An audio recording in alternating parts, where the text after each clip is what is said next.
파장이 이어지는 가운데서요, 정우성 씨 팬들이 또 나섰습니다. 축구 선수 크리스티아노 호날두를 거론을 하면서 정우성 씨에 대한 지지 의사를 밝히고 나섰습니다. 예, 어제 온라인 커뮤니티 이 정우성 갤러리에는 혼외자 논란에 대한 팬들의 성명문이 게재가 됐습니다. 이 팬들은 이 정우성의 굳은 심지를 믿는 만큼 아버지로서 아이에 대해 최선을 다할 것이라는 이 소속사 입장을 적극 지지한다고 밝혔는데요. 그러면서 이 세계 최고의 축구 선수 중 한 명인 크리스티아노 호날두의 사례가 있는 만큼 이 대한민국이 개방적인 사고를 통해 대중문화가 한층 발전할 수 있는 계기가 되길 간절히 바란다고 했습니다. 이들이 언급한 호날두는 결혼하지 않은 상태로 슬하에 총 5명의 자녀를 둔 것으로 유명합니다. 이 중 일부 자녀는 이 대리모를 통해서 얻어서 논란이 되기도 했습니다. 팬들이 이번 논란으로 좀 더 개방적인 사고를 할 수 있는 계기가 되길 바란다, 이렇게 주장했는데요.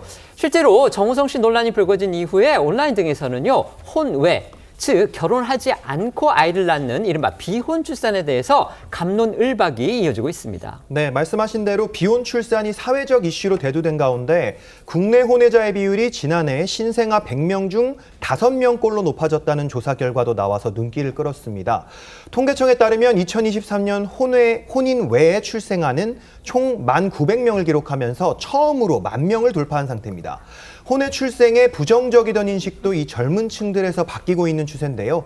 통계청 조사에 따르면 20대 청년층 42.8%가 결혼하지 않고도 자녀를 가질 수 있다고 답해서 10년 전인 2014년 30.3%에서 크게 높아진 것으로 나타났습니다.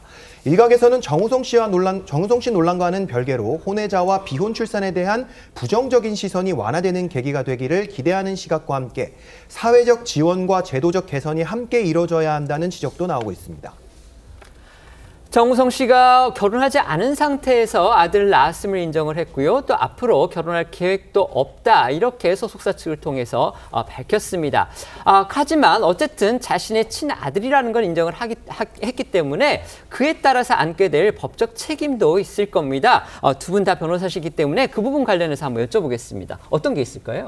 일단 그 정우성 씨는 지금 아들이라고 하는 것을 인정을 했습니다만 법적으로는 후속 절차가 필요하죠. 인지라고 해서 아버지가 혼외자를 아들로 법적으로 인정하는 그런 절차가 필요합니다. 만약에 정우성 씨가 자발적으로 인지를 하지 않으면 문가비 씨 쪽에서 이제 인지 청구라는 걸 해서 법적으로 이제 가족관계에 아들로 등록될 수 있는. 그러니까 인지를 하게 되면 그러면 정우성 씨의 가족관계 등록 보니까 소위 우리가 예전에 말했던 호적에 올라가게 되는 그렇습니다. 겁니까? 법적 부자관계가 이제 되는 네네네. 것이고, 그렇게 되면 이제 양육비를 부담을 하고, 그리고 또 면접 교섭도 해야 됩니다. 그런데 이 양육비 한도에 관해서 이제 많은 분들이 지금 궁금해하시죠. 서울가정법원의 그 양육비 산정 기준표에 의하면은 많아야 월 300만 원 수준입니다. 그런데 그게 엄밀히 말하면 법적으로 구속력이 있는 것은 아니기 때문에 법원이 그 상한을 벗어나서 정하려면은 정할 수는 있습니다. 다만 실제로 만약에 정우성 씨와 문가비 씨 간에 그런 합의가 이루어지지 않아서 법원에 양육비 청구를 하게 되면은 그럴 때 어떻게 결론이 나올지, 즉 양육비 산정 기준표의 상한을 넘어서 실제로 많은 금액이 인정이 될지는 예단하기 어렵습니다. 그런데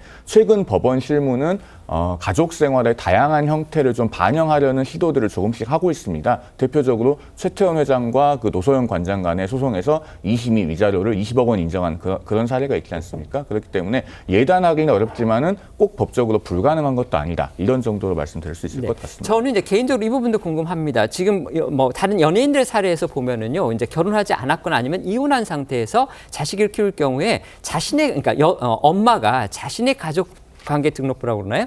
거기에 아이들이 이제 입적을 시켜가지고 결국 자신의 성으로 키우는 경우까지 있잖아요. 근데 그렇게 되면은 아버지와의 법적 관계는 다 단절이 되는 건지, 지금 문가비 씨 같은 경우도 어쨌든 본인이 키운다, 이렇게 지금 알려져 있기 때문에 아들을 과연 그 정우성 씨의 가족관계 등록부에 입적까지 시킬지 지금 그 부분은 아직 명확하지가 않거든요. 그런 부분은 또 어떻게 되는 겁니까? 뭐 그 부분에 대해서는 둘이 이제 협의를 통해서 정할 수 있는데요. 네. 어쨌든 인지를 하게 되는 경우에는 친자 관계는 계속 법적으로 유지되기 때문에 가족관계 등록부 등록과 관계없이 그에 따른 법리적 권리 의무는 발생한다고 봐야 됩니다.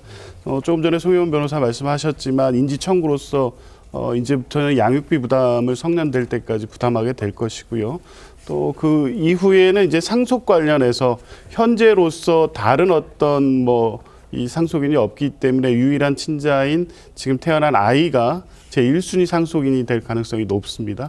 그런 것을 고려하면 아마 법률적 권리관계, 또 이 정우성 씨의 여러 가지 재산 상태나 이런 걸 고려했을 때 아이의 양육 관련돼서는 크게 문제가 발생하지 않을 것으로 보이는데 이제 부분에 있어서 꼭 한번 짚고 싶고 지금 이와 같은 사례의 어떤 미혼, 비혼 그 출산율이 높아지고 있는 이 사회적 현상에 대해서 정부나 국회 차원에서 논의할 필요는 있을 것 같습니다. 정우성 씨 사례와 같이 충분히 재산적으로 양육할 여력이 되는 경우도 있겠지만 대부분의 사례는 또 그렇지 않은 경우가 그렇죠. 많습니다. 미혼모의 사례에서요. 그렇습니다. 네, 그래서 네. 사회적 보호가 될 수 있는 어떤 정책적, 입법적 노력도 필요해 보입니다.